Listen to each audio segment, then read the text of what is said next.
Okay, for everyone out there that has a Proto X, the Estes Proto X, the world's smallest production quadcopter, in time, eventually you are most likely going to have a motor go out.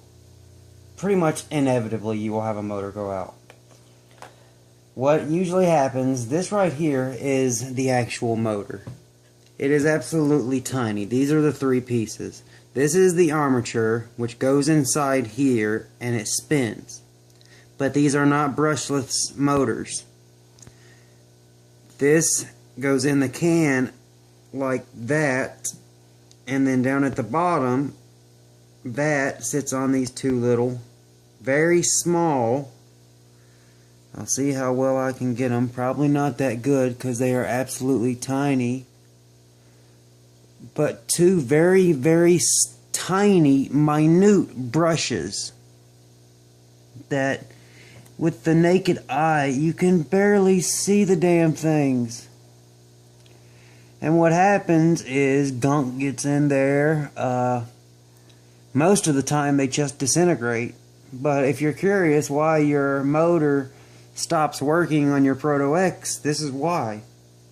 They're not hard to replace. All you do is unsolder the two connections. They're not hard to do. I actually used this big sucker to do it. And all you do is undo the little connections on the arms, and as you see, I didn't even do that good of a job, but it flies great. It's back up in the air and I'm very happy.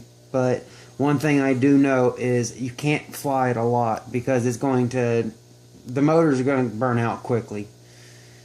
This thing's very cool to have, but it's more of a novelty toy than a toy that you play with all the time because of the parts being so small. They are even more prone to breaking, especially these motors. I mean, they absolutely suck.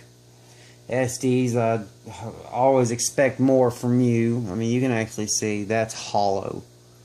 And then you got the copper windings, and then this is the armature, and then you have the brushes. And the armature sits down in the brushes, and then all of it assembles into the can.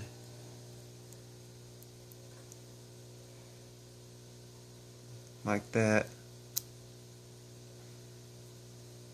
And that's what a motor looks like, except that piece right there snapped into place. But, so now you know that's the weakest link of the Proto X. The little motors, little brushes on the motors go out real quick. I recommend if you have a Proto X and you want to keep it in the air, buy extra motors and keep them on hand, so as soon as one goes out, unsolder it, pull it out, take it out of the motor mount, pop in a new motor, pop it back into the frame, solder. It's only two, it's just they're very small. Solder them in place and you'll be up flying again. So, yet again, peace for now.